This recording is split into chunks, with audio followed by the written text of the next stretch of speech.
Superintendent. Debbie Trump, Associate Superintendent for Administrative Services. David Turner, Associate Superintendent for Human Resources and Labor Relations. Linda Wood, Associate Superintendent for Instruction. Okay, and keeping record of tonight's proceedings and handling on any audio visual, we have Ms. Nicole Christian and Ms. Paulette Anderson. In the back on video, we have Mr. Chuck Cassis, and on the audio, we have Mr. Ethan White. Mr. Poole, if I could please get you to lead us in the pledge of allegiance.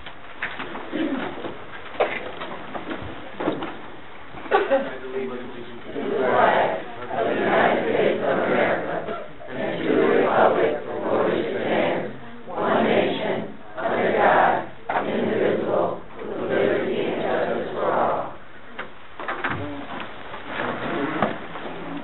Okay, again, I'd like to welcome everybody coming out tonight. And looking at all these trophies here, I know that we have a lot of presentations to get through, so let's get right to it. We start with our student and staff recognition. First up, we have the Adler Academic Games Team Awards. Principal Jerry Tate and Ms. Devika Raghavan are here to share the team's accomplishments. Good evening, Board. Good evening, Dr. Walker Cook Rockfoot and Cabinet. Good evening. And good evening, parents. We're here tonight to celebrate the honors of our academic game program at Adler Elementary School. And my name is Jerry Tate, Principal at Adler. And I just want to say that it's been a wonderful program. As you can see, we like to collect gold. And we have done that successfully under the leadership of my coach, Devika Raghavan, who will be speaking with you all. And I do have a couple of students that will come up and speak in regards to the program as well. So I want to thank the parents that are here tonight and our support. And with that, without further ado, Raghavan. Good evening. Good evening. It's my pleasure to be here today, and I'd like to thank Dr. Cook Robinson and the Cabinet for inviting us. It's a wonderful honor. My students have been working very hard. We just returned from Grand Rapids from the 39th Academic Games Super Tournament. Michigan League of Academic Games is one of the strongest leagues in the country. We're very proud to be part of the Michigan League of Academic Games, and in fact, we are partnering with Levy Middle School. So I want to thank Ms. Teague for supporting us, and we have students from grades 4, 5, 6, 7, and 8 competing at the tournament. So this is a result of all the hard work from all these students. We have competed in different academic games, such as equations, onset, onward, and president. So these are some of the games that students compete in. And we're very proud of the hard work and commitment to excellence. And I'd like to invite some of the students to share some of their feelings and thoughts about what they feel about the program. Thank you again for all your support.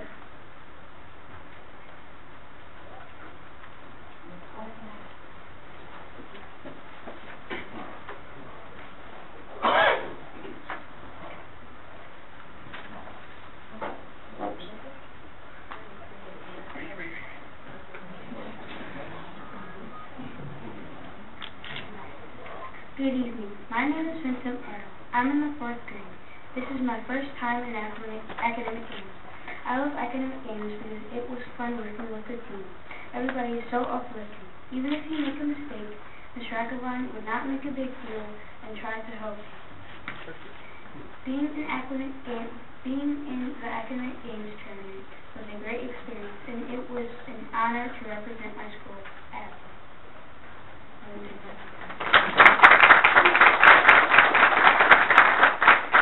Good evening. My name is Lauren Thomas, and I've been on Mrs. Raghavan's team since 3rd grade. I'm currently in the 7th grade, and I think academic games is really fun, and it helps in math a lot. Thank you. Good evening. My name is Ron Swift. The thing I like about academic games is that the games we play are so fun. We learn math lessons for 6th and 7th grade. I've been in academic games since 2nd grade to now.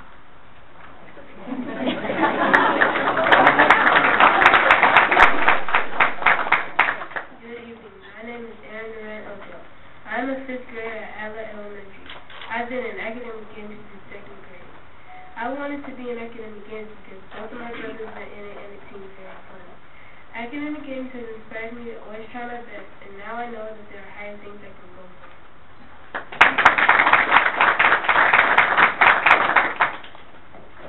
Good evening. My name is Erin Thomas, and I'm a 5th grader at Atwell Elementary. I started my love for academic games when I was in 2nd grade. Academic games helped me to be advanced in math and spelling. It also encourages me to excel in all academic areas.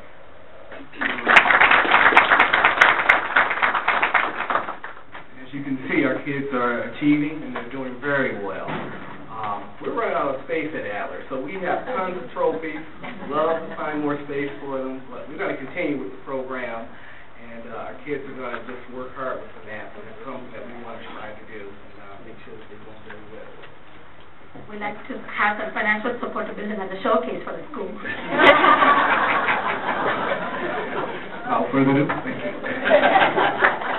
Well, Ms. Ragland, we'd like to thank you because this is an annual event. I mean, it seems like every year we're, having you come in and the kids step up to the microphone and bringing all this hardware to the district. So we thank you for everything that you do for our children and for our district.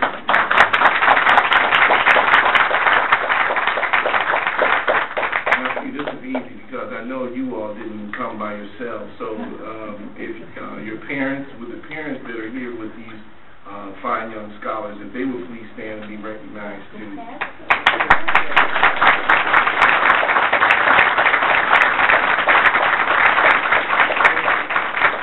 And grandparents. Okay.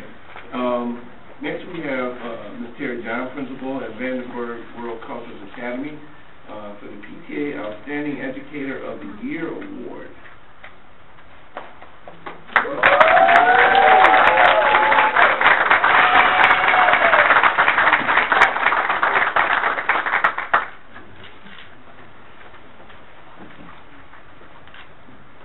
Thank you, Mr. Buchanan. I am inviting up here with me two people who I will introduce in a minute, and there's a staff member in the audience as well. This honor from the Michigan PTA is truly an honor. I'm truly humbled to receive this honor. I'm a little concerned that there was a conspiracy I had no knowledge about prior to submission, and I'm not sure what that proves about my leadership. I should know everything that's going on in the building at all times, right? But almost is true. I invited Talisha Rice and Jamie Foster to come tonight with me because Jamie is our past president of PTA, Talisha is our current president of PTA, and truly this honor from Michigan PTA would not be possible if the relationship between the parents, the staff, the students, and me were not strong and solid. This honor has my name on it, but I am humbled, and I know in my heart that it is an honor for my entire building, my staff, my students, my parents, and my PTA leaders. We're a good team. We don't always agree, but we are able, am I right about that? But we are able to stay in the conversation together until we come to a shared decision that we can all live with and support. And to me, that's what a good relationship between families and schools is all about. So I'm honored to be here tonight to accept this on behalf of everybody at Vandenberg, including my PTA leaders.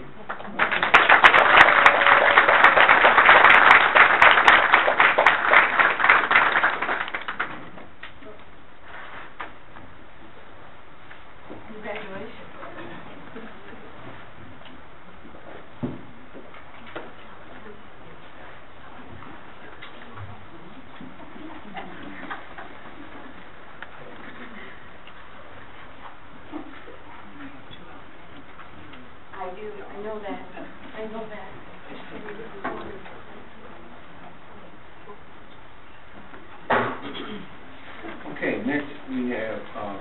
and process through the English Department Chair at Southfield High School, who has been accepted into the John Steinbeck Summer Institute.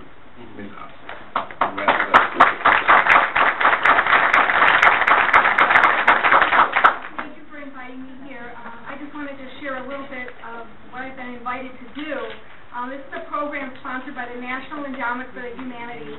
It's not going to cost the district a penny, I promise you. And it's valued at $2,700 to fly about 2,000 educators from across the country to Monterey, California, if you can imagine that, to study the works of John Steinbeck with professors from Stanford and other universities, the foremost Steinbeck experts in the world, really. And it's to learn about how a writer's place affects a writer's voice. And while it's a great honor for me to have been selected for that, I have to thank my principal, Mr. Michael Horn, for writing an outstanding letter of recommendation, and also my colleague Karen Melton, who did the same. And the trick now is to bring back what I learned and share that with my students and my colleagues, and hopefully get one of them to go on one of these wonderful learning experiences next summer. Thank you for having me. Thank you.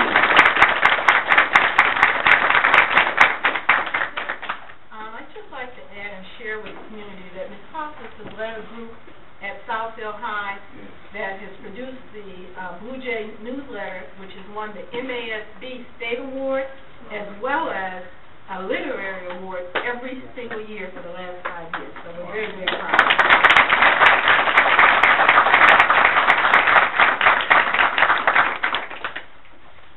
Next we have Leslie Smith, our facilities manager, who has received the Operations Director certification from the Michigan School Business Officials Association. Ms. Smith.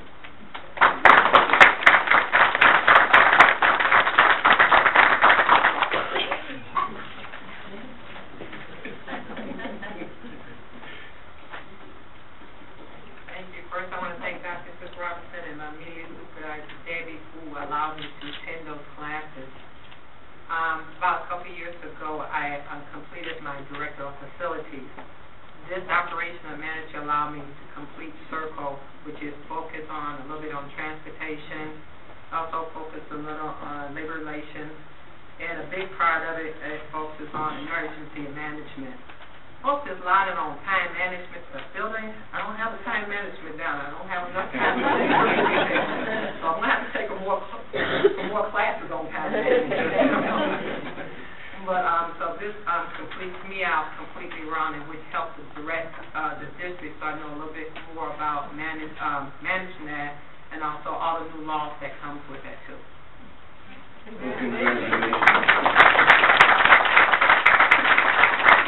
You can always tell the person that's in charge because they get all the keys. Okay, next we have Mr. James Boychuk and Ms. Michelle Curtis with Durham Transportation Services. Both received the 2013 Oakland County Excellence in Transportation Awards. Ms. Curtis is here with us this evening. Mr. Boychuk could not attend tonight's meeting. We still want to give you congratulations. Thank you. Today, and then he doesn't show up either, but thank you, I appreciate it.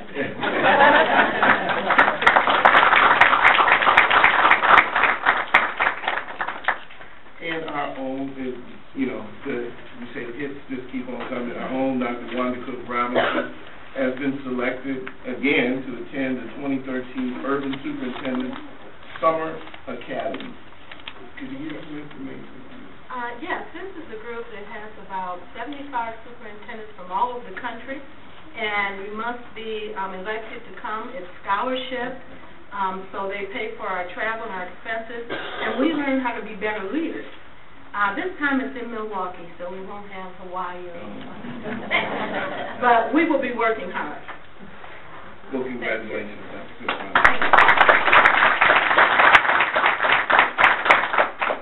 Now we come to the report of our school student representatives, and first we have Ms. Kennedy Armstrong from the Southfield Regional Academic Camp.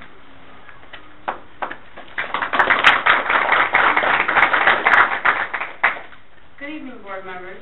Superintendent Dr. Cook Robinson, Central Office staff and administrators, Southfield Public Schools staff, parents, students, and guests. My name is Kennedy Armstrong, and I am your student board member from Southfield Regional Academic Campus. During the month of March, Southfield Regional Academic Campus has had the following activities. When Education Nation Tour kicked off in Detroit, I was there on March 23rd along with Ms. Stark and a group of students to support Southfield Public Schools and Women of Tomorrow. On March 27th, the Southfield Police Department taught a self-defense workshop at Southfield High School centered around the theme, Proper Planning Prevents Poor Performance. Myself and other young ladies from Southfield Regional Academic Campus learned how to avoid dangerous spots, how to lower our target profile, and most importantly, don't do certain things just because your friends are. On March 28th, Oakland County, Michigan Health Division visited Ms. Fuller's classroom to discuss the laws governing body art and the kinds of health problems caused by tattooing and body piercing. For the past month, Project Womanhood has been encouraging students to raise money for leukemia and lymphoma patients through the Pennies for Patients fundraiser. This is the last week money will be collected from all students and staff. If you ask any student, they will tell you that Mr. Bolger wants every student to go to college. On the first day of our school, we had our first college fair. Then, in October, we had our 9th annual college fair. I am proud to report that on March 13th, over 100 families attended our Midwinter Options and Opportunities College Fair.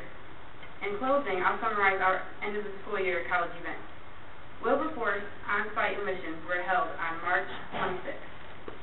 Women of Tomorrow members toured Schoolcraft College. Dorsey schools presented to our schools today. April 22nd, Southfield Regional Academic Campus will take a field trip to Flint, Michigan to visit Baker College and learn about their programs, degrees, and housing. Then, on May 7th, Southfield Regional Academic Campus will take one of their last college field trips to Jackson Community College. Thank you for your time. Have a good evening.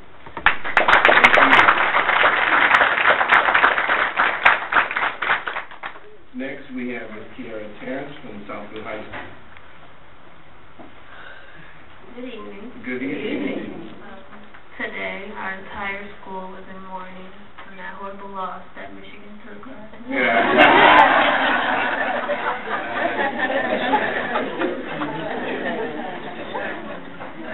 Before we went on spring break, the fourth card marking honor students were able to take a skating trip, take a break, take some time off school, just have a nice little treat for being on the honor roll. We had 314 students attend that field trip. The Southfield Student Congress also attended the Michigan Association of Student Congresses and Honor Society State Conference, where we were awarded the Award of Excellence, which is one of the most prestigious awards that the association offers. The council is also planning the first Powder Puff game, juniors versus seniors, in a few years, which will be held on May 2nd.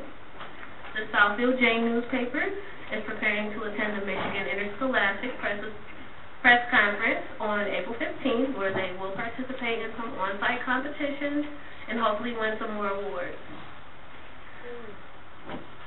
The Southfield J newspaper is also gearing to release their 5th and final newspaper of the year, and they are also planning their annual student versus staff basketball game, which they hope to hold sometime this month.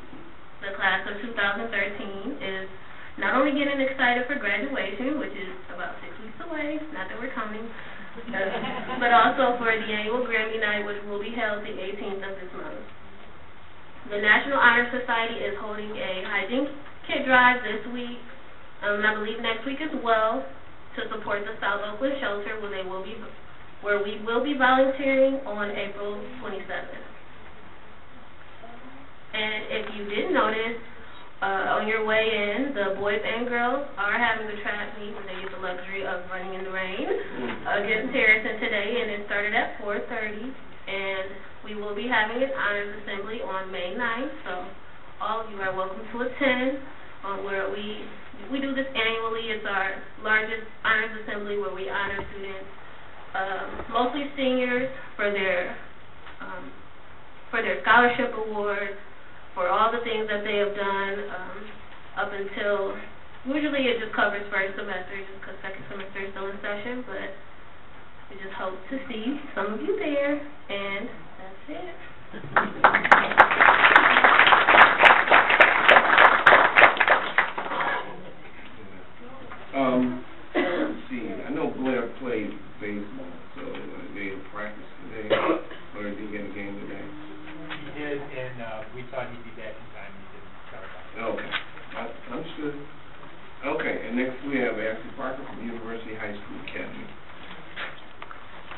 Good evening, ladies and gentlemen.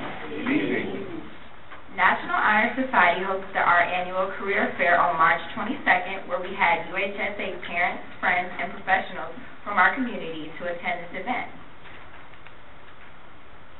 So on March 23rd through the 25th, members from Student Congress and the National Honor Society attended the 2013 Michigan Association of Student Councils and Honor Society State Conference in Traverse City. For the fourth consecutive year, UHSA Student Congress proudly accepted the Award of Excellence in the Star Award. Devin Watkins, class of 2014, chaired this committee and submitted the final draft for the Award of Excellence. Additionally, there were 4 seats for the Center 12, in which Southfield Public Schools is located, on the State Board of Delegates. Board of Delegates are the student leaders from our community. Students have to campaign, give extemporaneous speeches, and interview for this position. There were 8 candidates and only 4 seats open. We would like to congratulate Taylor Tinsley from the class of 2014 for election to serve on the Board of Delegates for the 2013-2014 school year. On March 27th, Counselor Patton hosted his annual College Readiness College on-site interviews. During the interviews, college representatives reviewed the students' transcripts, practiced ACT scores, and their career interests. This allowed representatives to give the students valuable feedback on their readiness for college and admissions to academic scholarships. Students were able to ask questions and practice their interviewing skills. Additionally, students were presented their college essay drafts, in which the college representatives were able to read. This Wednesday, our Fine and Applied Arts Extravaganza will be at 6 p.m. at our school. This year's show features performances and displays by our jazz band, dance team, and also the art department, and much more. On April 15th through the 19th, National Honor Society will be hosting our first annual Friendship Week.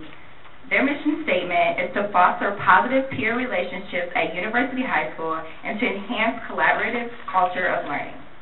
Thank you.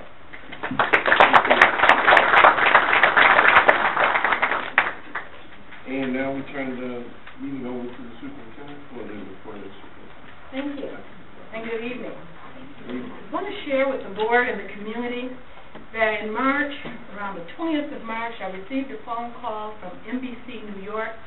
They shared with me that they would be doing their education summit a little differently this year. If you remember last year, it was hosted from New York, and folks in that community had an opportunity to participate. But this year, they will be doing the forum in 4 parts of the country. And the Metro Detroit area was one of those areas, and they would like the Southfield to participate. So on March 22nd and the 23rd, at the Charles Wright African American History Museum, several of our board members and staff had an opportunity to participate. Our president, Mr. Buchanan, participated and was quoted in a follow-up article in the paper.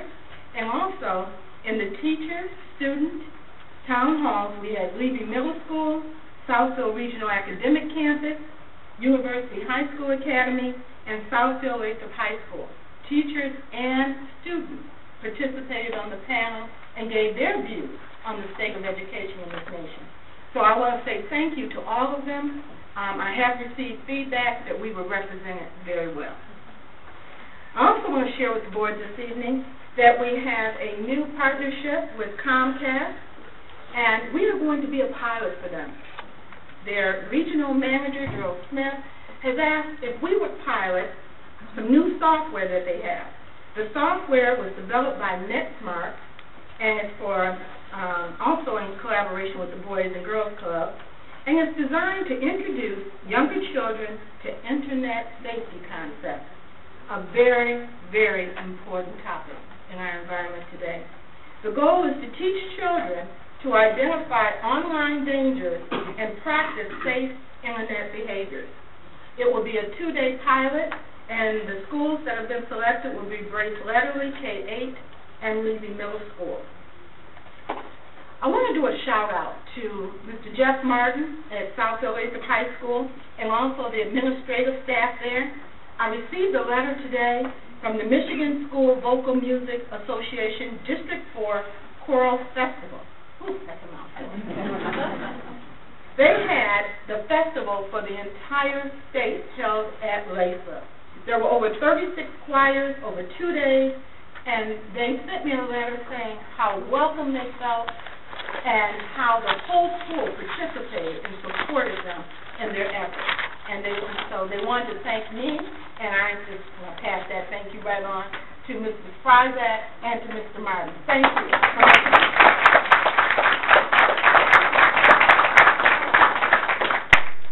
I had an opportunity last week to attend a conference for superintendents, the Center for Quality Leadership, and the entire conference was focused on safety. We spent a half day with Dr. Janet Robinson, who was the superintendent in Sandy Hook when that particular issue took place. And we also spent a half day with the former superintendent of Colorado. We spent the day talking about safety and learning about strategies and training that we could bring back to our districts. So in addition to the efforts that we have going, I wanted to share with the board that I've already started that conversation with the cabinet about additional things we can do to keep our kids safe.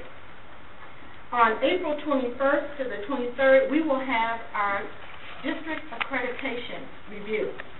If you'll remember, Southfield was one of 3 districts in Oakland County that was among the first to be certified by Advanced Ed, which is the former association, which was the North Central Association of Schools and Colleges. Well, it's been 5 years, and time just flies. It's time for us to have a renewal.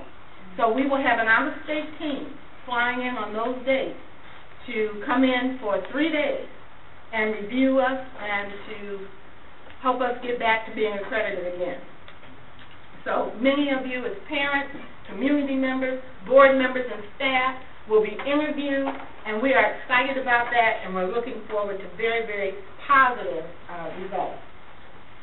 At this time, I'm going to ask Mr. Fryzak and the Student Congress and DECA team to come up to the podium and share with us some interesting things that they've been involved in.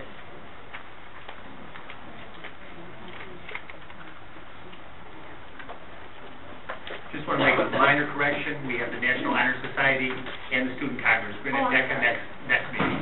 Okay. I'm going to bring up Ms. Karen Johnson and Ms. Amy Gibson. Karen Johnson is the sponsor, the advisor for the Student Congress, and Ms. Gibson is the sponsor advisor for National Honor Society. And they're responsible for these young ladies that are up here today and all of our students that did such a fine job during these days. Good evening. My name is Karen Johnson. I'm really going to allow my students to do the speaking because they can do such an excellent job at doing it.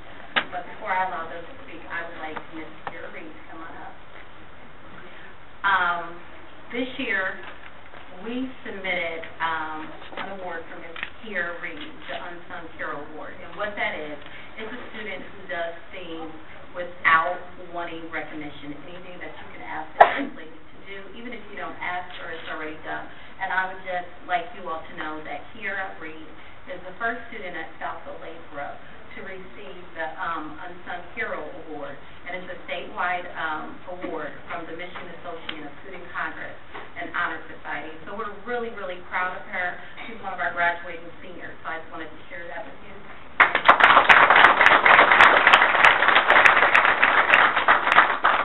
Thank you. I'm Kira Reed. I'm from Southfield High School, and I would just like to thank my administrators and my advisors for giving me the opportunities that they give me, like that I can show my leadership skills. But for Southfield we attended the MAHS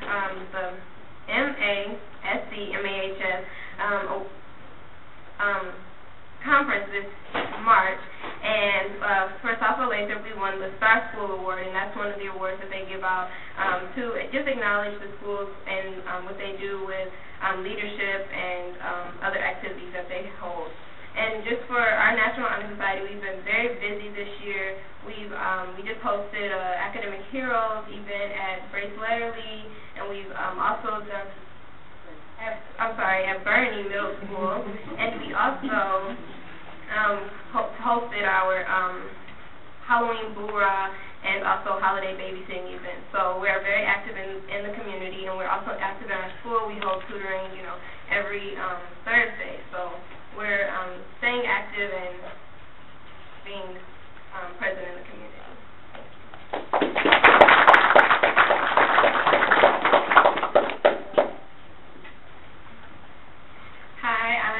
I'm Dominique. I'm from Southfield, representing Student Congress. I'm Savannah Green, also representing Southfield. And we went to the MASG, MAHS State Conference as well with our NHS, and we also won the Award of Excellence. And as previously mentioned by the Southfield High Representative, it is the highest honor or award that can be awarded at the state level in this organization. And you win the award through a very detailed process. The actual application, when you're finished with it, can be up past 50 pages long, and it is very detailed. We have to talk about how our group is organized and how we plan events and how they are executed. And the smallest detail that is missing can keep you from getting the award. So it is a very high honor. The Congress is also busy, and one of the events that we have coming up is called Passport to Health. And it will be hosted on May 3rd in our gymnasium. And it is a health fair with various stations, with topics relevant to high school students and to get students to take their health more seriously, because it's something that's often overlooked. And it doesn't have the typical things you would expect at a health fair, and it teaches you how to take care of yourself physically as well as mentally. So, thank you. Hello, everyone, and thank you for letting us come tonight, Dr. Robinson and board and parents and everyone. I'm Mrs. Gibson, and I am the advisor for the National Honor Society, and I just want to say that we are also really busy in Relay for Life, which will be coming up soon, and so in the community we are proud to be part of it. And as a member of this team at Lathrop and being in this district, it was very humbling to see all of our students at all of our schools win these awards at the state conference level. I was very proud to be a member of this district. So it's an honor to represent you. Thank you. I'd also like to thank the district for giving our students these leadership opportunities that are not available in all school districts. So these students get these opportunities that they can take to college, and they enhance our community. But one other announcement I just wanted to make was Dominique Horn also is, for all 5 years I've been here, we've always had at least one student receive the National Achievement Award, and she received it just this week, $2,500.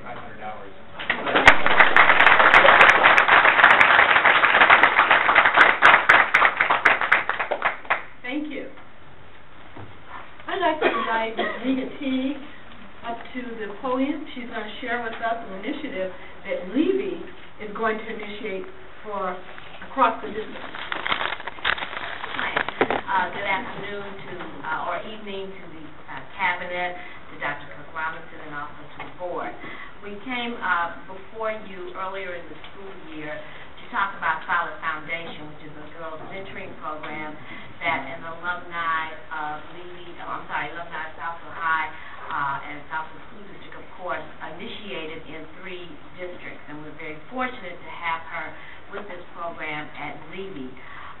She and the young ladies have planned an awesome program for the Global Youth Service Day, correct? Okay. But even before she explains that, I want to tell you something else that she did with the students that was beyond understanding to me, because I couldn't imagine doing it. She took 5 of our young ladies with one of the other co-sponsors to the inauguration in D.C. Not only did they attend, but they also worked in service while there. So at the inauguration, they worked in the community service events that were part of the inauguration. These young ladies, they stayed in the residence inn. The young ladies had to plan a menu. They had to shop. They had to budget, and they had to prepare the food. So it was a good experience for them. But what they have planned later this month is even more exciting. So I'm going to let Ms. Stephens explain that to you. Good evening, everyone. Good evening. Thank you for having me, and once again, Dr. Monica Robinson, Cabinet. My name is Dawn Stevens from Solid Foundation, and as Mrs. Teague said, that I am a former student of Southfield High School, Bernie and Thompson Middle School, and Kennedy Elementary. So I'm quite well versed in how the academics of Southfield High School can enrich your life. And one of the things that I wanted to give back to a community that has given so much to me, so it was awesome that I would be able to do something for students, for a community that meant so much in my education. We're talking about doing a project for Global Youth Service Day, and one of the requirements when we were in D.C. was our entire group committed to increasing our level of community services in our communities. And the girls felt that the focus that we really need to focus on, as most of the young ladies have said, is mental health for girls. Middle school girls have a very hard time with identity issues and trying to fit into the crowd and into the mode and things of that nature. So they wanted to do something with a focus around self-image. And so I gave them a project, and once again, Ms. Teague didn't really tell you that they actually had to plan the whole trip, and they raised the money themselves. And so they, my biggest thing is, I'll help you get anywhere, but I'm not going to take you there. You have to do more work than I'm going to put in. So unfortunately, I didn't find out about this until yesterday, or they would be here with me actually doing this. But this Global Youth Service Day initiative is actually, we're going to do a screening of a movie called Misrepresentation, and that particular movie speaks to how the media portrays women and girls and the effects that it may have on young students. And the goal for having this movie shown in the community is that it's going to be a youth-led initiative. The girls will actually serve as the panelists. They will actually serve as they begin to organize and collaborate with the other schools, reaching out to SRAC and Southfield High School. So it was our goal to actually get 2 representatives from each school in the district to provide leadership to the initiative. And basically what they will do is they'll watch the movie Misrepresentation and have a dialogue amongst young people. A lot of times I think we feel like young people need our help or to find solutions, so a lot of times they are very well versed and educated enough to make certain decisions on their own with a little guidance. The movie actually speaks to certain things, whereas like students watch 10 hours and 45 minutes, they're involved in media for 10 hours and 45 minutes a week.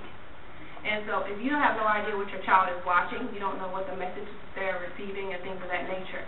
And so the movie really speaks to what the images are that young women are getting and why they don't want to be in leadership. The movie also speaks to the decrease in women's or young girls' desire to be in leadership roles. So for me tonight, it was just great to see a lot of the young ladies still coming up and doing leadership type of things, because one of the biggest things is young women can't be what they don't see. So if you don't see women in leadership as a positive thing, or if you feel like that's something that you can't achieve, then that's not something that you reach for. That's not a bar that you would set for yourself. So one of the things that we're going to do is actually open up this to the other mentoring organizations in the Southfield district, and we would host the screening, have the roundtable discussion that would be youth-led, and have them come up with some solutions to the programming that they may be seeing on TV, or some of the other things that they may be having as far as the bullying, the various different crazy Instagram posts or Facebook posts that you may be seeing out in the community.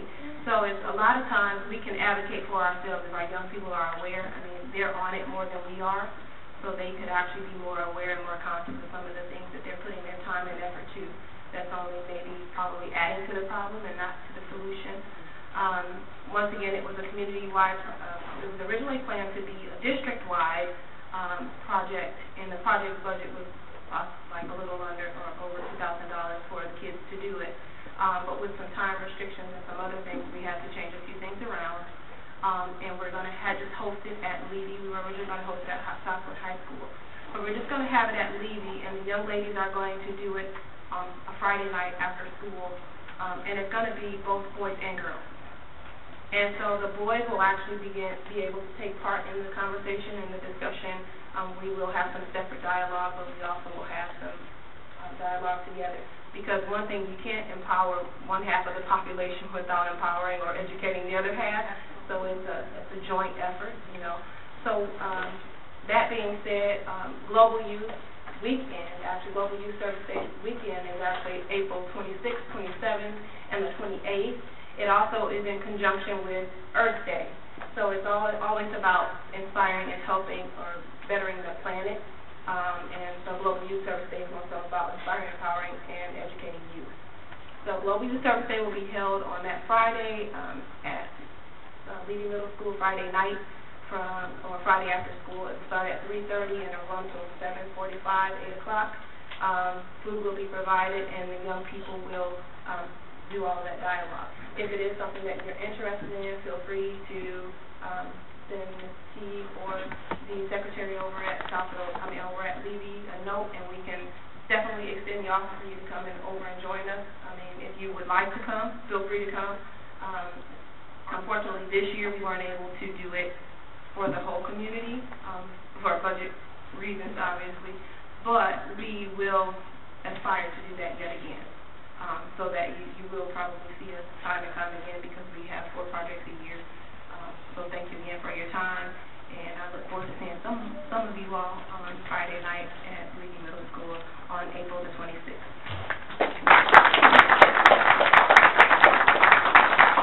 Thank you. I'd like to invite Mr. Lewis Allen, one of our district social workers, to the podium. He's going to provide an overview for the community and the board on the Interim Alternative Education Setting Program, which is involved how we support our students who have IEPs when they have suspensions or expulsions. Good evening, board. Good evening, and cabinet. This is a great opportunity for me to highlight what goes on after you make a recommendation.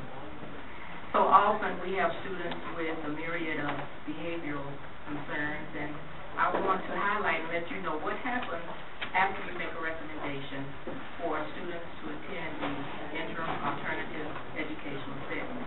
So I'd like to introduce Lewis Allen to some and present. And we also have staff here from the program, Diane Richardson and Jackie Capelas, and we have a student, William Peoples. Good evening. Good evening. Our deepest fear is not that we are inadequate, Our deepest fear is that we are powerful beyond measure. It is our light, not our darkness, that most frightens us.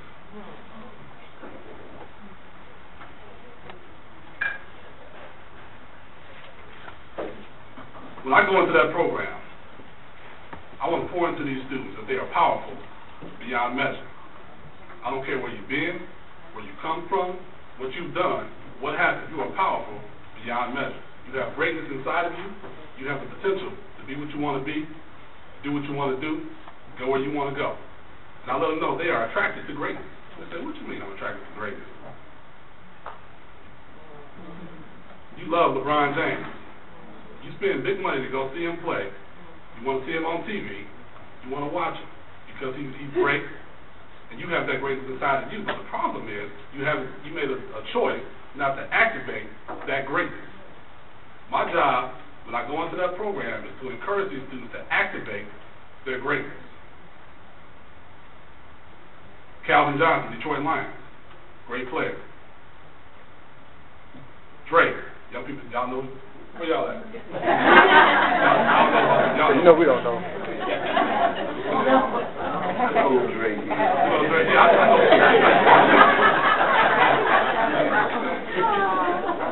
We're trying to show these young people things such as this.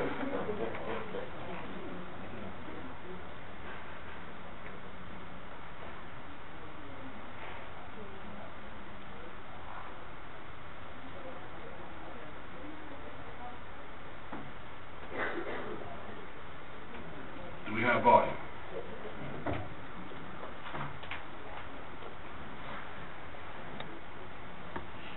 No volume. Okay, we can keep moving. Sorry about that. That was excellent quick, by the way. Very, very, very powerful.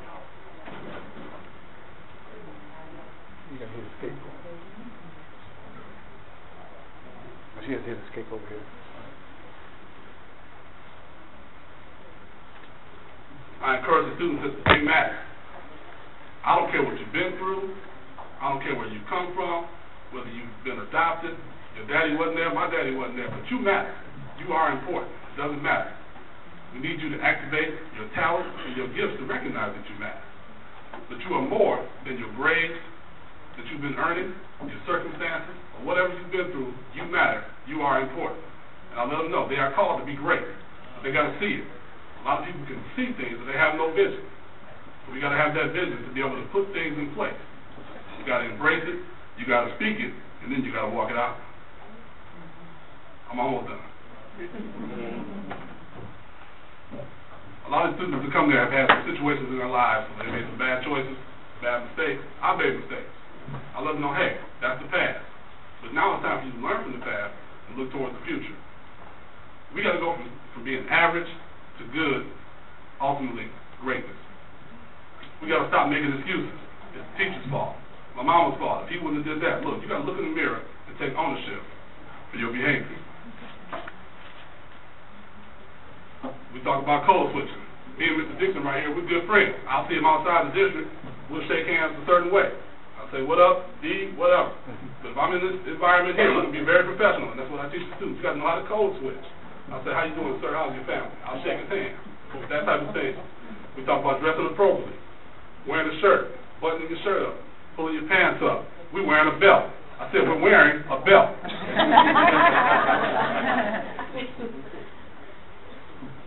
So the goal for the program, I'm going to read the bullets here, to teach life skills to make an impact on the lives of the students, to let the students know that they can excel through adversity, such as absent fathers, historically poor grades, if they're adopted, whatever, they can still excel no matter what. To teach the students the importance of respect, hard work, and integrity, and teach study skills, interviewer strategies, and strategies for success in the classroom. We talk about benchmarks and how to reach those as well. I bring in successful individuals that I know personally. Come in and pour into these young people like I try to. Eric Thomas is a motivational speaker, not only nationwide, he's a worldwide motivational speaker. Matter of fact, he's in the UK right now. Gentleman in the middle, Mr. Robert Thornton, a good friend of mine, works at the Skillman Foundation. The Skillman Foundation was founded in 1960. They've been poured into the lives of young people for all that time. Monty Holland, the last gentleman there, he's a good friend of mine. He's a clothing designer, and he's designing clothes all over the world. Last slide. Overall success and possibilities for the future. I do believe that what I do over there, I'm making an impact by interfacing with the students. I do believe that all students need more frequent and intentional interaction. So even beyond what I'm doing there, I really wish that I could do it more in different arenas throughout Southfield. With life skills, interpersonal skills, classes embedded into the curriculum. We teach kids math, reading, and writing, but sometimes we got to teach them how to act and how to critically think. Last thing here, I think we need, and we're doing this, I'm not saying that we're not, but we need an intentional focus on attendance, grades, graduation, and college readiness. And that is it. And I thank you guys for your time. Sorry it's taking so long. This is a young man in our program, William Peoples. He just want to say something real quick here. Hi, my name is William Peoples. Thank you for having me here tonight. I'm here to speak on behalf of Mr. Lewis Allen. He has taught me a lot of great things since the 3 months I've been meeting with him. I listen to motivational speakers like Eric Thomas, who has now taught me to embrace TGIM, which is Thank God It's Monday. You know, don't say Thank God It's Friday, the week is done. Embrace the beginning of the new week. He has taught me that I am powerful beyond measure and that there's a greatness in me that can just take me places. He's taught me that with an education, I can reach new heights I never thought possible. I mean, there have been days where I came and I'm like, what's the point of school? And, you know, he tells me that you're great, you're powerful, and there's so many things you can do. And just, you know, make people remember your name. Make people remember you and look at them and say, hey, I know that kid right there. You know, I knew him. You know, do something with your life. Because of him, it's like I want to graduate. You know, the more I meet with him, the more I want to chase after graduation. And I just want to thank the board and the Southfield District for hiring a great man like him.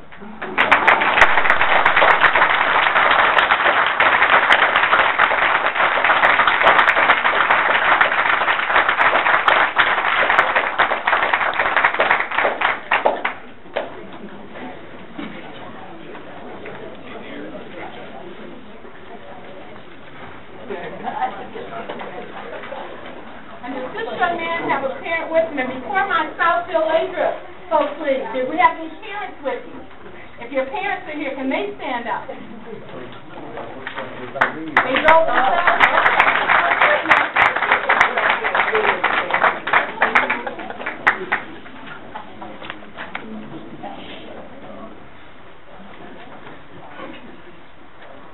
And I'd like to have Ms. Jacqueline Robinson come up and give us a brief communications update.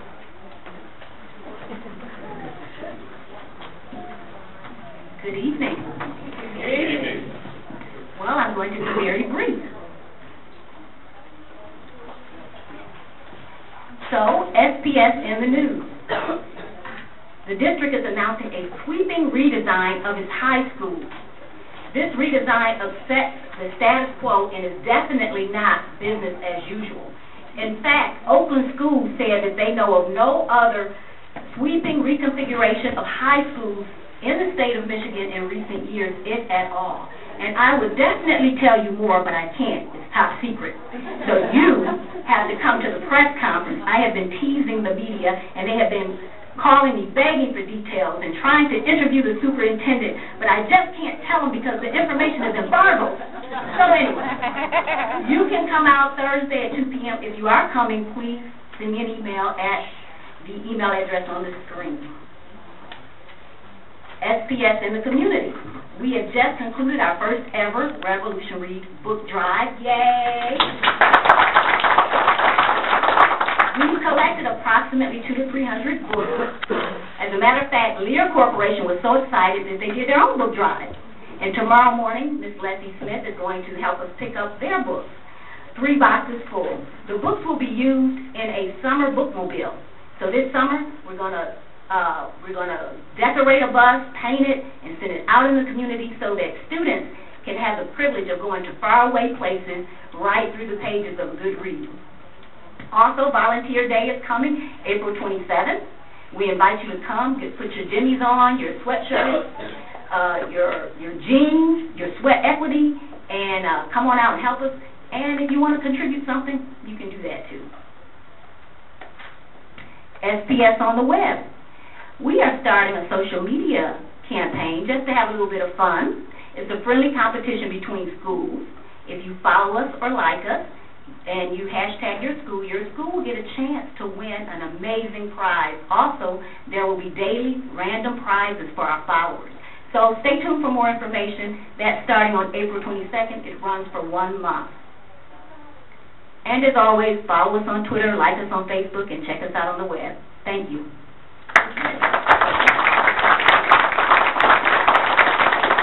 Next, the report of my cabinet. Good evening. My report tonight is contained in the consent agenda. Good evening. Ditto, what you said. Well, it starts with me, and I have a report this evening. And I'm very excited about the first presentation I'd like to provide for the board and for our community.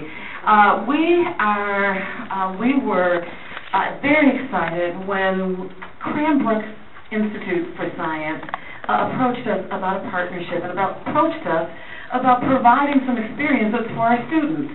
And one of the first things that I asked as I sat, and the superintendent also asked, what do we have to do? And they're doing this. They're coming to help us. And so I'm just grateful. I'm grateful for them being here and their presence. And I'd like to invite Mr. Michael Stolhavak to the podium, who is the Director of Programs and Resources at Cranbrook, and I'd like for you to share a little bit about what you had as a vision for our engagement and experiences for our K-8 students. Well, first of all, I'd like to say thank you very much to the board and the cabinet and the committee and Dr. Cook Robinson for allowing me to come here and speak to you tonight. I come on behalf of the Cranbrook Educational Community. As Dr. Wood said, I'm here representing Cranbrook Institute of Science. For more than 30 years, we have been reaching out into the communities, not only throughout the region, but throughout the state, and have offered experiences to students that supplement the terrific educations that they're receiving in their public schools. So we've been taking our show on the road and going into classrooms and providing natural history and science experiences that are related to core curriculum standards and the curriculum that the teachers are providing, were being told by teachers, this is what would help supplement our classroom experience, and then we provide that supplemental experience.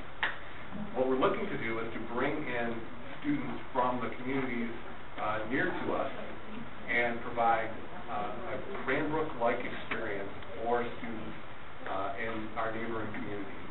And what do I mean by that? I mean offering the hands-on exhibits, offering opportunities for students to interact with our science staff, offering opportunities for parents to come in with their students and learn alongside their students, opportunities for teachers to have professional development with our staff and learn about how to present science-themed ideas in their classrooms.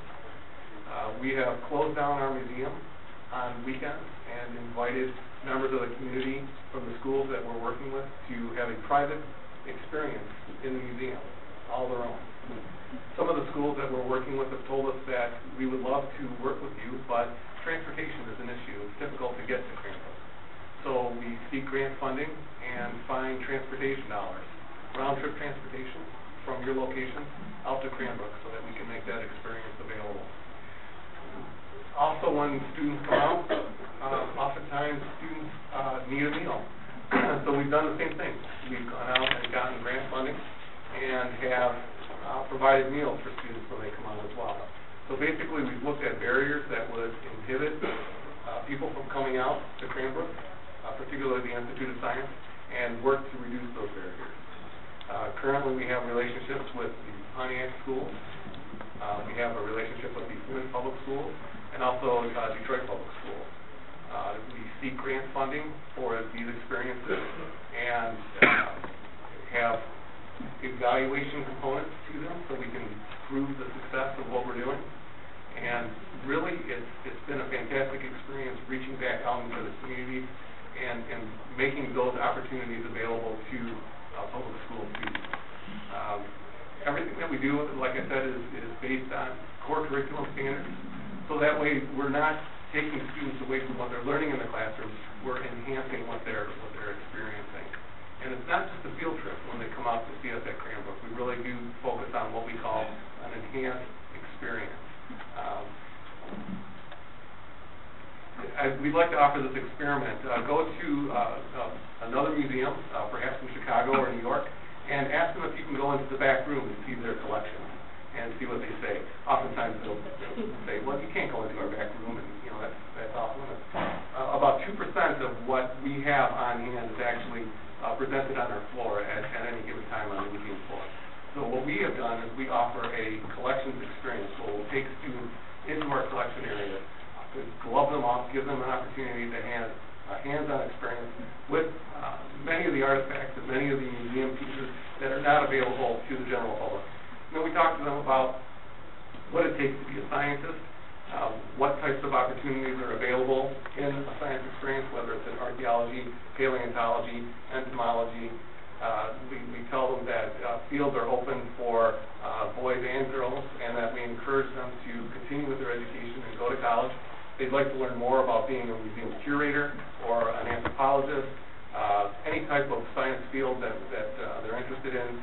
We have a planetarium as well, and we have a world-class observatory that was just recently renovated. We have telescopes where we aim for the stars and encourage our students to do that as well. So it's really a very in-depth experience that we're offering. And we've offered that to thousands of students throughout the region. So we're looking to partner with Southfield Public Schools to continue providing that experience to new students. And we're looking for funders and opportunities to bring that experience here. Thank you so much, Michael.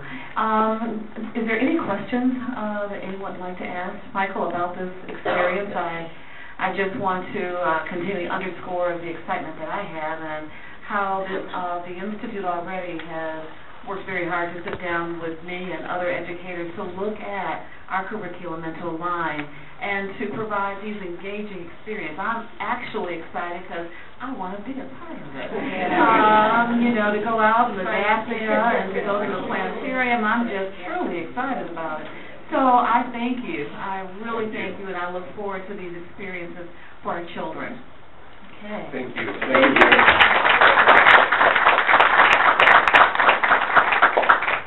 As we continue to explore and understand how our children are achieving and what they're achieving, we've asked Mr. Dixon to come again this evening to provide an overview, not as detailed as he provided recently at our MEAP Town Hall meetings, but to give our community another just briefer overview of our MEAP results and scores for this 2012 administration. So thank you, Mr. Dixon. Thank you, Dr. Wood, board members, Dr. Cook Robinson, cabinet, employees of the district,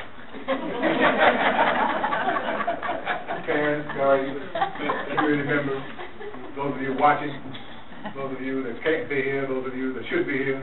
I have a solution for you.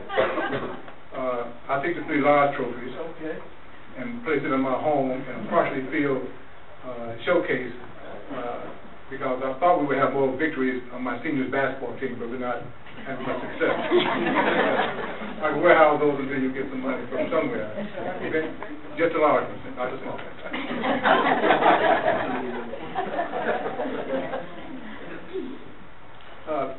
As we know, the MEAP is given every October. And I want you to know that a test cannot measure a child's or student's motivation, effort, stick-to-itness, and all of that. We have several students that, young lady that spoke earlier, doing great things. A test cannot measure what you will be later on. So I just want parents and the viewing audience to know that. 12 minutes I was given. It said 12 to 15, I'm going to take the 12 route, even shorter if I can. I can keep away from stories. Okay. So students learn in school.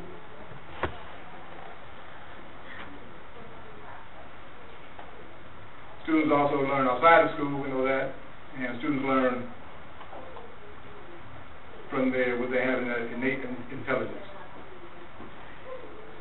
Schools can only control what students learn in school. I think the battery is running a little low. Because I saw Mr. Lewis earlier, Alan having problems with this, and so we'll go forward. Again, the MEAP was given in October. We know that at the, and I'm sorry, board, this is your 4th time. You know, we had study sessions. We had 2 town halls. But you're really going to learn, you're going to know this. So we'll be testing it next week.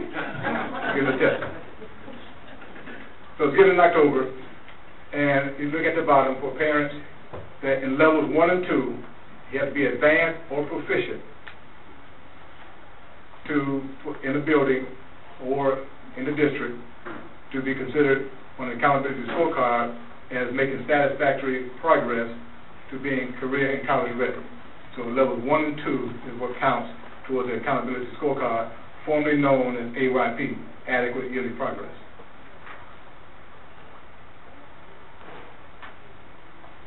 New cut scores. Take a quick look. In the past, a student needed, at 3rd grade level in reading, a student needed 300 scale score points to be proficient, levels 1 and 2. A student now needs to be at 324. So in reading, the former cut score was 300. The current cut score is 324. 4th grade reading, formerly 400, now 419, and so on.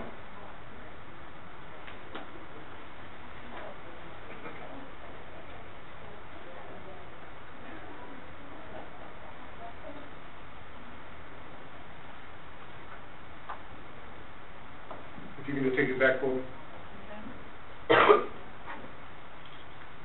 I think someone said it on double click. That's what happened. One more. 3rd grade reading, 300 was the former score, now it's 336. I mean math, excuse me. Now we know that reading was 300, now it's 324. Math was 300, now it's 336. Which one moved the most? Math. 324, 336. which one you think will have the greatest decline in scores? Math. See, you had this already. I'm looking for them answers. No. All right. So we know that scores in math will have a greater dip than the scores in reading because new cut scores were raised, which means that more students will fall below the cut score. But we have good news, and it's coming later.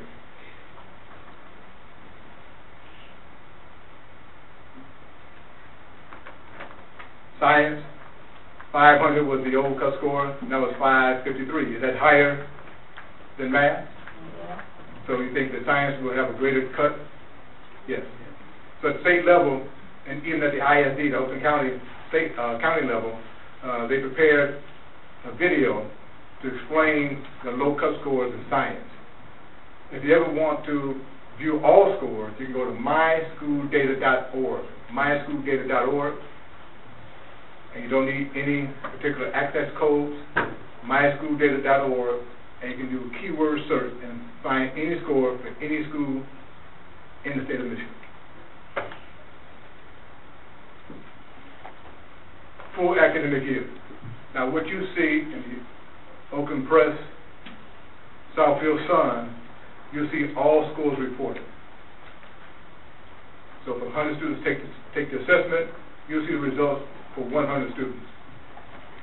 But the state of Michigan and the federal government, they only use the scores of the full academic year students to determine if you are moving students towards being career and college ready. So once again, full academic year. As looked upon here, you need to have 2 count periods and the end of year collection to be considered a full academic year student. So primarily that's about 1 school year. For high school, they use 3 count periods and end of year collection for the MME, the Michigan Med Exam. Full academic year only are counted toward the district's proficiency rates for accountability purposes. Full academic year. The others are called less than full academic year. Full academic versus less than. MEAP 2012. In reading, we have 3,126 students that took the exam in reading. That's grades 3 through 8. 2,882 are full academic year, which means that 244 students were new to the district. They could have been enrolled in October and took the assessment. They could have been enrolled in June and took the assessment in October. They were in the district for less than a full year. But the newspaper reports all students. Would that be a fair assessment? No. Why not? Because some students have not been exposed to the educational process that the in Southfield. In Southfield. Okay. So we're saying that it's not fair. It's not a fair representation if you see the scores of all students versus those of FAY. But the state and the federal government only uses FAY. But the community sees all students. Okay? So just want to make that point. So in math, 3,166, and you can see the scores here. I mean, you can see the number of students, I should say. So 253. So each year, there are about, at the high school level, between 10 and 18% of our students that take the MME are new to the district. At the elementary level and middle school level, between 7 and 12% are new each year taking the assessment. That's quite a few students. 244, 253, 77 out of 1,059, 81 out of 1,087, 94 out of 1,129. These are the new students that you see reported in Southfield Sun and other media. But for state purposes and federal purposes, they only use the scores of this 2882, 2913, 982 full academic year. It's quite a difference.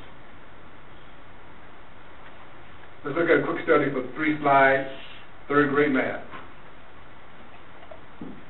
If they were in the district for 1 year, the average student was, I should say 29% of the students were proficient if they were in the year, in the district 1 year or less. They were in the district for 2 years until up to 3 years. 28% of those students were proficient, and 39% are proficient if they've been in the district for 3+ years, third grade math. So this slide is showing us that the longer they're in the district, the better they do in the assessment. Fourth grade math, 20 at 1 year less, 2 years, 26% were proficient, 37% were proficient. That's 17 points difference between 1 and 3 years of being in Southfield. Fifth grade reading, 55 and 57. 55 were proficient if you were in the district for 1 year or less, 3+ years, 67%. That's 2/3 were proficient. This is looking at the data. This is prepared by the ISD, Dr. Ernie Bauer of Oakland County ISD Intermediate School District. This is the study they conducted to show the relationship between economically disadvantaged and scores on the M or the MEAP. So if I can highlight here, the bar right here represents the percent that were proficient on the assessment. So this is just below 90, so this is around 87% at Bloomfield Hills of their students were proficient. 87% were proficient in reading. They combined all grade levels, 3 through 8, and found that 87% were proficient. But the number of students that were economically disadvantaged is less than 10%. So this is showing you a negative correlation. The numbers are negative, which means that as one thing rises, something goes down, or something goes down, something else rises. So, but one is an absolute correlation.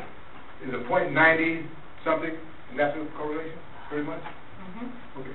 So we say there's a relationship between economically disadvantaged, the number of economically disadvantaged students you have in your district, and the outcome on a particular assessment. This is showing on this end that this is the number, the percent of economically disadvantaged students you have in the district, and these are your scores. So as your scores drop, economically disadvantaged percent raises. Questions about that? This is reading. This is this relationship in math. Looks about the same. Scores are lower in math, but the relationship is about the same. The higher the percent of economic disadvantage, the lower the score. And this is international. It's not just Southfield, it's not just Michigan. It's across the U.S.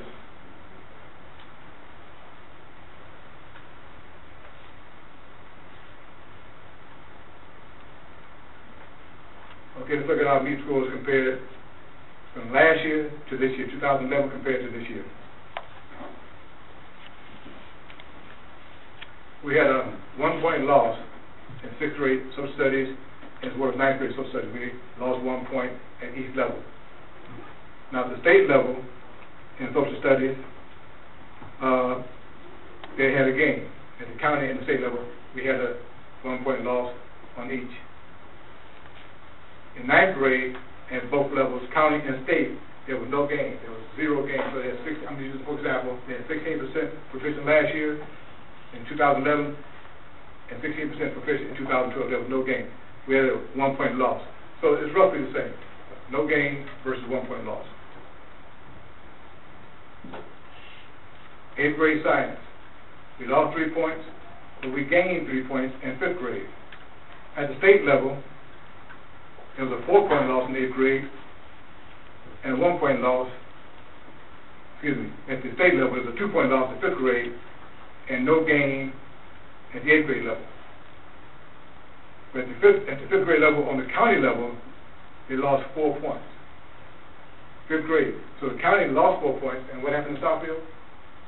5th grade science, we went up. But they lost 4 points at the county level. 8th grade, the county went down by 1 point, and the Southfield were down by 3 points. So on one, we were kind of mirroring the county, on the other fifth grade, we had a rise in our score versus the county and the state both had losses at the fifth grade level. Fourth grade writing, we gained a point in writing. Watch what happened in seventh grade. We gained 12 points. We moved from 33% being proficient to 45% being proficient. And this is also with the cut scores doing what? Going up. So we still had an increase in our scores, even though cut scores are rising. Now these two slides don't look the same. This is reading, and this is math.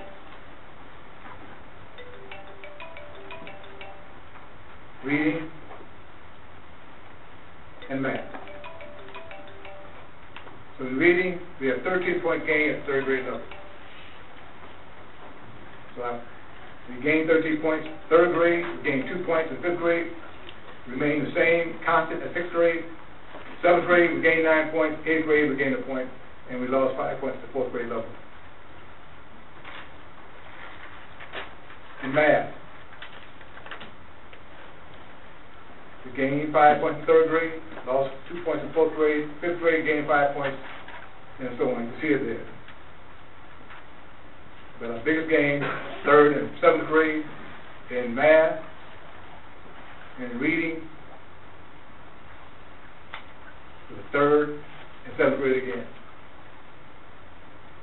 I want to remind parents and everyone in the audience that you take the test at third grade, but they're measuring what you learned in second grade. You take the test at seventh grade and measure what you learned in sixth grade. I gave my son a test from ages 4 to 26. Oh, he might be watching. I'm sorry, son. I forgot he has cable now. But I won't go there. But what I'm saying is, we always are teaching our children. And you also know that if you have more than one child, that there's a difference in the intellectual level, maturity level of each child. Now, we want them to all be the same, but it doesn't happen. Now, if someone can tell me you have 2 children or more, and they're both identical, please talk to me after this. I want to know what happened, what you're doing. Now, let's talk about our subgroup.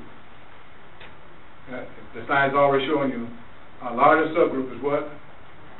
African American. All right. Now, so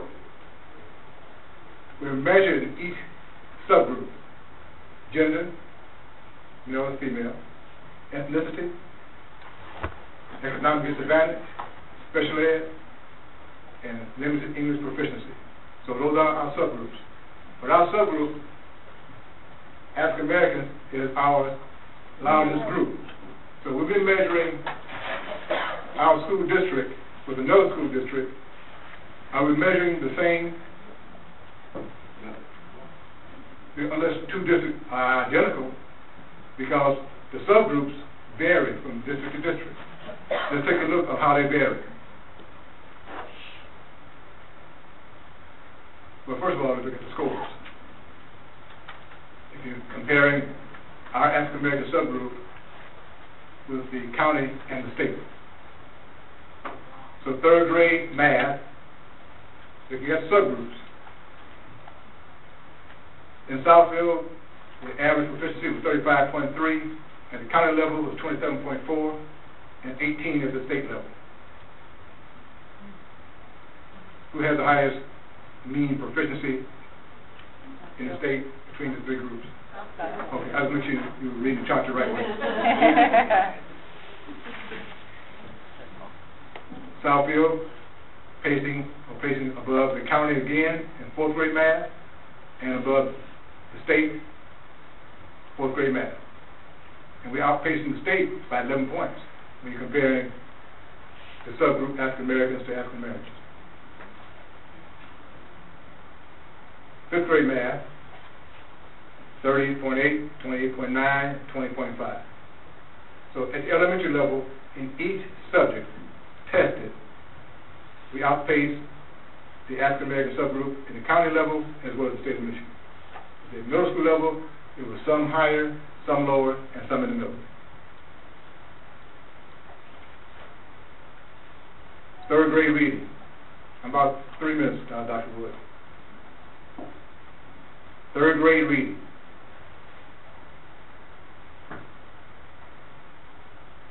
.7% of our students were proficient, and I compared us to some other counties. Now, we know that Oakland County and Washtenaw County, Oakland County having West Bloomfield, Birmingham, and other districts, Washtenaw County having Ann Arbor, Belleville, and other districts, that when you can compete as a district with the counties of Oakland and Washtenaw County, you're doing okay, because typically Oakland County and Washtenaw County have some of the highest scores in the what? In the state. I'm not saying they have the highest scores. They're in the top 5 in some areas and top 10 in others. So when we compare our African American students in Southfield, one district, with an entire county, this is how we perform. So 64.7 of our African American third grade reading students, 64% were proficient. At the county level, 57%, and at the county level in the Washtenaw, 50.0. Now, out of these particular counties, we had the highest mean proficiency rate. Now, I didn't go out and find those that we outpaced. I just selected all the counties that surround Southfield. So that's how we did that. We didn't go and pick which ones we wanted to select based on score preference. Now we're going to look at third grade reading again. Now, you say, how did we go move from 64.7 at the bottom using the same counties in the prior slide, previous slide? We were number 1 here, but this is African American subgroups. This next slide shows all students in the other counties, but only African American students in Southfield. So the 65% represents all students in Genesee, all students in Michigan, all students in Macomb, all students in St. Clair County, all students in Wayne County. Only African American students in 64.7 in Southfield. So in this particular grade level and this particular subject, the African American students are achieving at the same rate of the all student population. Make sense?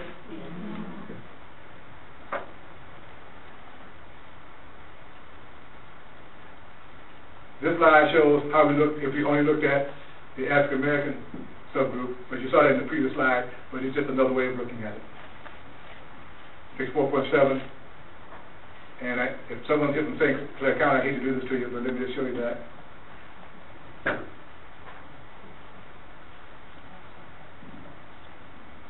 Need to go back because we want to do it from here. About 4 more slides. One more back. We'll be okay. Okay. Now here, St. Clair County is number 1, but when you remove all students and go to, I'll let you just, we work together. Okay. You go to this slide, St. Clair County, now we just take the African American subgroup, they're at the bottom versus Southfield being at the top. Reading, grade 6. Again, you can see the counties, Genesee, I left them the same, the counties stay the same, and 6th grade reading, but normally when you go up higher, the grades fall more. But in this particular situation, 6th grade reading, we were at 54% proficient, 55 at the county level, and 51 at the state level. I mean the Washtenaw County level, excuse me. Because Michigan is at 46, so we outpaced Michigan as well as Washtenaw County, and just fell 1.7 points behind Oakland County. In math, we were 19% of our African American students were proficient. And this is all students. Let me repeat that. We're talking about all students, African American students. Now, when we remove those students that are less than 4 academic years, that number is going to be higher. That number is going to be higher. I showed up the slide in and showed how the high school, one particular high school, I know the numbers. They were 29% proficient if we look at all students. when you remove those that have been in that district for less than a year, the proficiency rate moved to 68. From 29 to 68. That's a 39-point difference. Let me say it again. There's 29% proficient with all students. And then when you remove those that were less than full academic year and only use full academic year, our proficiency rate moved up to 68%. For one school, it was 39% versus 65, and another high school was 77 versus 95. So each time you remove those less than full academic year students out of the calculation, our proficiency rate jumps dramatically. In math, we just talked about that. I believe it's next slide. Yeah, but we missed a slide. If we just back up, that's going to show, keep backing. And now this is my last slide I want to show. I think it's back. Maybe I moved it out. It's one showing.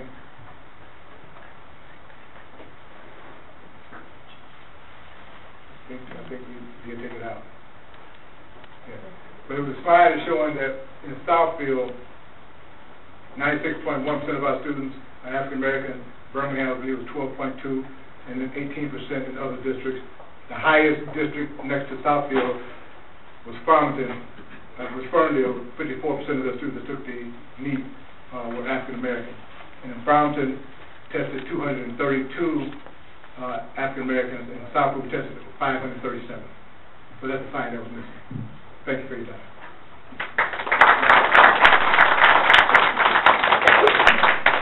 Thank you very much, Mr. Dixon, and I just want to thank you again for the comprehensive view that you provided of the MEAP results that were administered in October, and we look forward to learning more about the Michigan Merit Exam, which will be, the results will be forthcoming in the later part of this spring, so again, thank you. That concludes my report. And now we'll have a Head Start report from Secretary Smith. Thank you. This is the Bussey Center for Early Childhood Education. Janice Hill, Director. College begins at Bussey. Head Start Policy Council notes. The meeting took place on Monday, April 8th at 2013 at 9 a.m. Ms. Hill's report. There are 190 students currently enrolled at Bussey. There are 149 students on the waiting list, and there were 148 on that waiting list last month, in the month of February. This is the report for March. 31 dropped. Child Adult Care Food Program meals served, 1,965 breakfasts, 2,599 lunches, and 1,841 snacks. The budget amendment was submitted on March 26th to the region, and the refunding application was submitted to the region on March 28th, 2013. We are excitedly preparing for the district-wide accreditation between April 22nd and 24th, and Bussey is on the list of schools they would like to visit. The COFA portal, which is at Bussey, notified Ms. Hill and her staff that some of the health screenings for students were going to expire by the last day of school. 37 dental screenings, 14 hearing screenings, and 19 vision screenings will expire. And as a note about that, children transitioning to kindergarten do not have to have screening updated. However, we are encouraging parents to bring their child to the health and enrollment fair so that all screenings will be current prior to your child going into kindergarten. Students who are returning to Bussey, their parents can expect to receive a letter to bring their child to that health and enrollment fair, so their screening will be current also. The Head Start average daily attendance goal is 85%, and we are excited that in the month of March, 87.34% was our average daily. Sequestration is still prevalent in all federal programs. And as you recall, last month I mentioned that as a result, all Head Start grants will be reduced by 5%. This is proportional reductions across all these activities and are required by the Section 640 of the Head Start Act. They advise all grantees to begin planning how they will alter their programs to operate at the reduced levels. It's From Ms. Hill's perspective, that's either programming cuts, resource cutting, or even limiting the number of students we can enroll at the program. And all in all, it's unfair to the students and their families. Around Bussy, March was Reading Month. All children and staff participated. They had a read aloud on March 6th. Cadova donated gift cards to each child who participated. March 15th, they had a school-wide baby shower. I hope that sounds right. For expecting moms and those who have children under 1 year old. I just want to mention that games were played, the Southfield Police visited and shared car seat safety, and each mother received a gift. All the gifts were donated by Bussy staff, so I think that's an important piece. So if you know a Bussy staff member, tell them thank you. April is the month of the young child. Kite Day is April 24th. The students will be making their own kite and sailing those kites. I think I'm going to attend. There's art appreciation going on the whole month of April all around town. So PNC Bank, Cadova, Fridays, Subway, and Uncle Joe's are participating.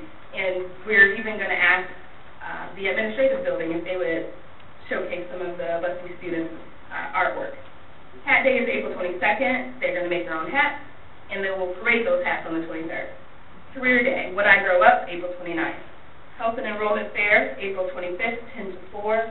And Forgotten Harvest, April 19th. And there are approximately 3 more Forgotten Harvest visits before the end of the school year. On March 12th, Bussy hosted the Empowerment Through Education and Employment Fair. The following vendors were present. I will not insult you. You are able to read, and those are the labels and logos. I do want to mention, though, Diversity Enterprises, RPD, Cleaning Specialists, On the Go, and the Ultimate Body Wrapper also participated. And while we have that slide up, you might notice Cadova, Kroger, Fridays. We name these partners often because they seem to support Bussy year-round for just about anything that Till asks them. And so I think it's important when we're thinking of shopping, check it out and just tell those people that work there, hey, we're from Southfield Public, and we just thank you for your support so we can really be a partnership. Finally, the budget report. Our grant remains the same at $1.3 million. Expenditures to date are $671,000 or 51.5% of the budget. The balance remaining on hand is $631,906.74. The budget amendment will allow us to spend money on classroom improvements, supplies, and outdoor improvements to include the playground. All retirement rates for staff based on their choice of coverage or investment have been updated. And that is the budget report. Thank you. You're welcome. And April 4th, you said, so I can actually tell you on that day to go fly a kite. That will be a blast.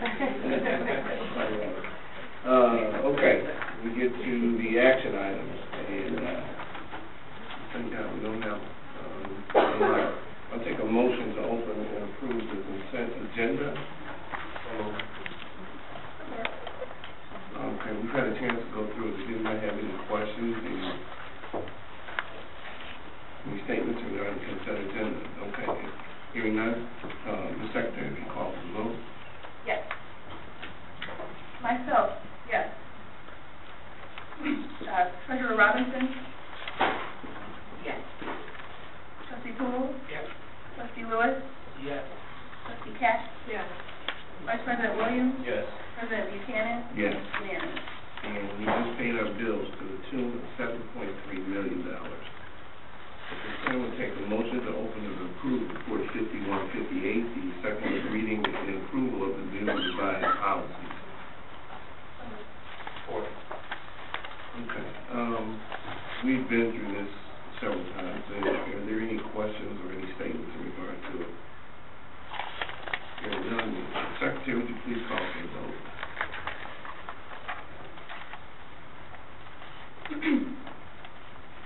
Trustee Poole? Yes. Trustee Lewis? Yes. Trustee Cash? Yes. Treasurer Robinson? Yes. Myself, yes. Vice President Williams? Yes. President Buchanan? Yes. Unanimous. Okay. We now come to the information item, Report supplemental tentative agreement. I guess Ms. Trent can give us the background. Starting back in March, Superintendent Dr. Monica Robinson and myself met with the Deputy Superintendent of Operations and Finance from Oakland ISD and their Director of Technology to discuss ways that we could partner with the ISD to save money for the district. And what we settled on that was going to be a good fit for our district was to enter into an agreement for our IT services. So what this would encompass is that they would actually employ all of the informational technology staff except for a liaison person that we would keep, which would be our site tech manager. That would help us to afford some economies of scale by working with them, economies in staffing, by them having pools of network engineers and directors and things like that that we can pull from for expertise without having to employ one of each of those kinds of people. So the savings is substantial. We're looking at over $250,000 savings in the first year and hoping to grow that in subsequent years as we, bring our technology and software in line with what Oakland ISD is already using. So at this point, we're looking at contract language with them, and we're hoping to bring that back in a subsequent meeting for you. If I could just add that this is in alignment with what the governor is requesting, that we collaborate more on a regional basis and look at cost savings to districts. We will be about the 4th or 5th district in Oakland County to make this move to the ISD.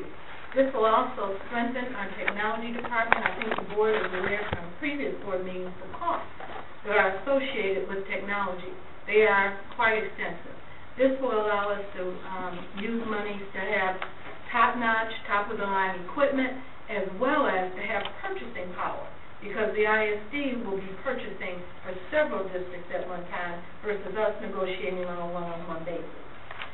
We had planned to bring that to you this evening. However, the attorney would like a little more time to look at that agreement. We think that that's needed.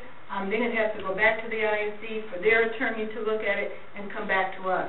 But we would like to have this document at the ISD on the 20th of this month so that their board can then prepare to approve at their board meeting. So I will be coming back to the board asking for support on this item at a special meeting.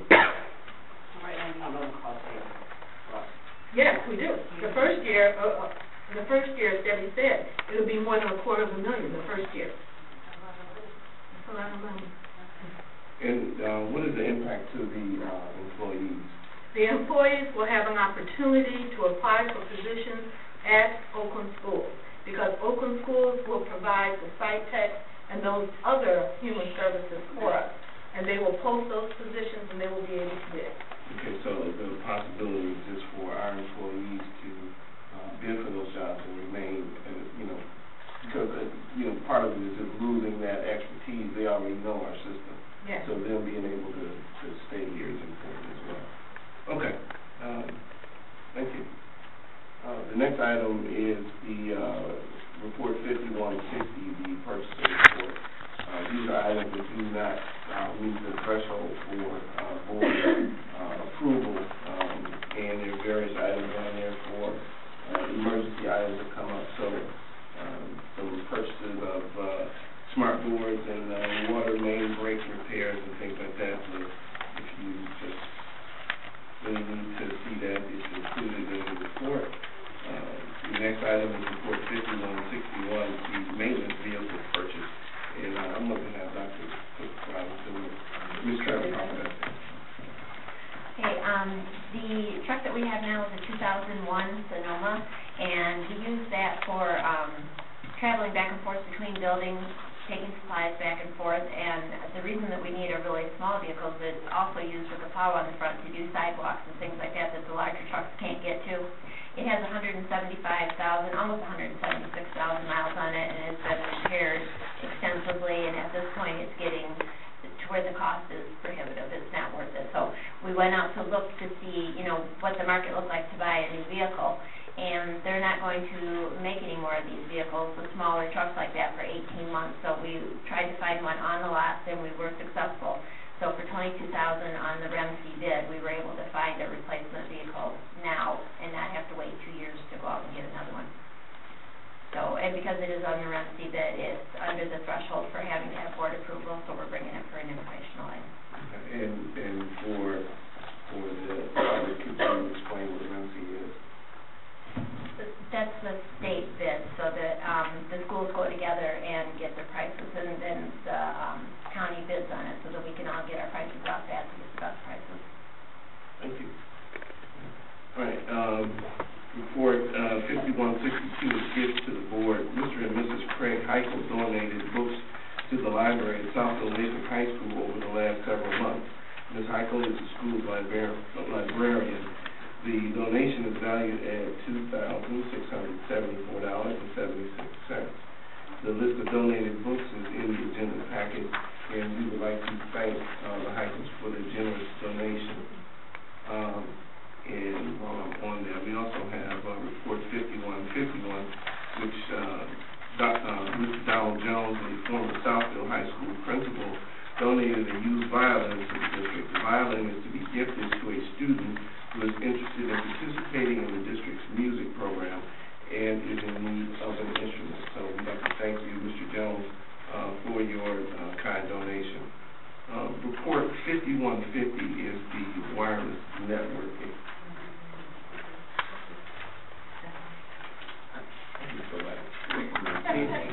It is there, I read it. Okay, well then, we come to the public participation portion of the meeting, and this is a portion of the meeting where the public is able to address the board on matters that pertain to the district or district business. I don't see any cards filled out, so on we go. So we come to board matters, which is the time when the board has the opportunity to share issues with the community. And we'll start with you, Mr. Poole. I have none at this time. Mr. Lewis? To the city of Southfield, Southfield Lathrop, and Southfield Township, I would just like to express the fact that I appreciate Mr. Dixon and for his wonderful presentation, and those who participated at the town hall meeting that addressed their concerns to the community. And I also would like to thank Mr. David Turner for his great work in negotiation. He did a wonderful, magnificent job. He's our chief negotiator, and Debbie Trump for her job, and as well as the superintendent. I also would like to add that we as a community continue to pray for the lives that was lost at Sandy Hook. I believe that student safety should be a top priority, and I also believe that we can keep schools in America safe and at the same time protect our Second Amendment right to bear arms. So we can keep our schools safe as well as protect our constitutional rights. And I ask that the community continue to pray for the lives that was lost. Thank you. Thank you, Mr. Lewis. Ms. Katz. I usually give a report on what's happening in the world, but Mr. Dixon did such a wonderful job on the MEAP that I don't think I want to discuss it any further. If you listen, you know exactly what's happening to our scores as compared to the state of Michigan and the local counties. And you know that as soon as we look like we're going ahead, the state cuts us down. That happens. Mr. Dixon didn't say it, but if you listen carefully, you heard it. So I thank you, Mr. Dixon. Ms. Robinson. Sure. I'd just like to remind parents and students that only 8 weeks from graduation, and you need to make sure that your child has the credits they need to graduate, and have students take with their counselors to make sure they're on task, because we don't want parents to come at the last minute begging us more to allow their students to march down the aisle if they don't have the credits they need to graduate. So I encourage you to take care of that as soon as possible. Thank you.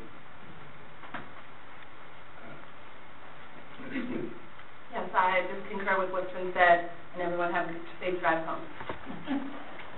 You know.